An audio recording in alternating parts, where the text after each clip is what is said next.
Good morning from KMVT. You're starting the day with Rise and Shine, putting you first.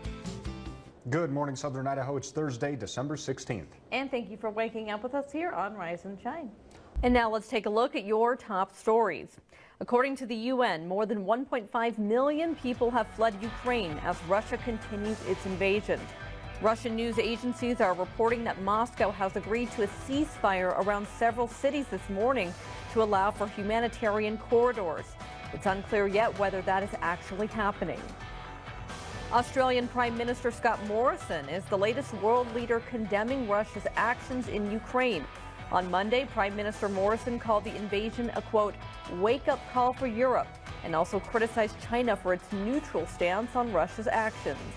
And it was such a unique idea, but when I saw people on social media say that they did because they wanted to make sure money got to real people. Right. And so they knew that way it was going directly to the individual. Exactly. You know, so often with the charities, it can take a while to get to those that are most affected. This way, you're kind of cutting out that middleman, but another great way to help. Yes, exactly. Well, coming up next, life can be lonely for those with traumatic brain injuries. But one survivor is working to change that. High temperatures and below average snowfall for this time of year aren't necessarily good for ski slopes.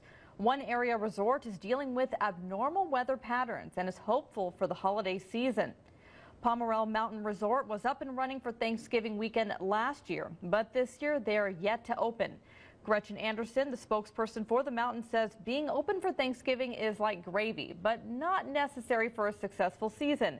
The resort's biggest time of the year is the winter break or Christmas holiday, and they hope to once again capitalize this season. The good thing is the KMVT weather team says the weather pattern should break in a couple of weeks to bring colder temperatures and more precipitation. The White House touting major changes to our nation's largest ports aimed at curbing transportation bottlenecks.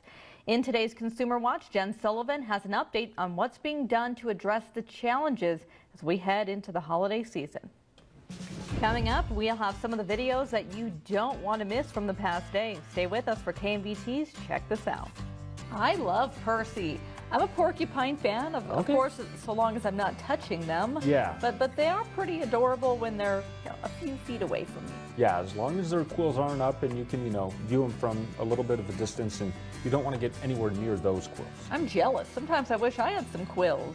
Sure takes a lot to operate that puppet, though. Probably. Yeah. We'll take a look at one of the most expensive homes in the world, perched high above Los Angeles.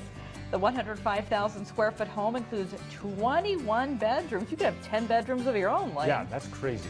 Waking up with us here on Rise and Shine. Well, Candace, how are you doing on this Tuesday morning? I am doing well, Lane, because I'm here with you. Well, it's great to have you here, and I've got to say, I've been having to fill in this morning for Max, who's filling in for our evening. So, it's like chess here. We're just moving the pieces around. And it's always all hands on deck. I'm sure we're not the only ones who are dealing with that. So you make do with what you have, right? Exactly. And, I'm trying to do the weather the best I can. It's, Max just makes it look so easy.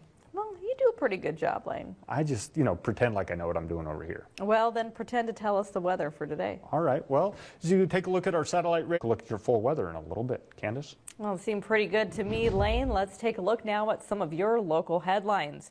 A new search and rescue team is needed after the Jerome County Search and Rescue Team was disbanded for not following the rules from the sheriff. The Twin Falls Search and Rescue Team will be assisting in all of Jerome County rescues. Officials say rescue missions will be a joint effort in the meantime, and neither county will go without assistance. An update on an incident that occurred at the corner of 3400 East and Kimberly Road over the weekend. Kimberly Police Chief Jeff Perry says they were called on an attempt to locate a kidnapped person. Yeah, and it's going to continue to be some pretty nice weather here through the end of the week. Temperatures staying into the 50s here through Saturday. By the end of the weekend, going to be seeing some breezier conditions out there, and next week, not necessarily going to be quite as nice. All right, we'll enjoy the nice weather while we have it. I do. I have a walk with the dog on the horizon. There you go. All right, thanks for watching Rise and Shine. Have a good day.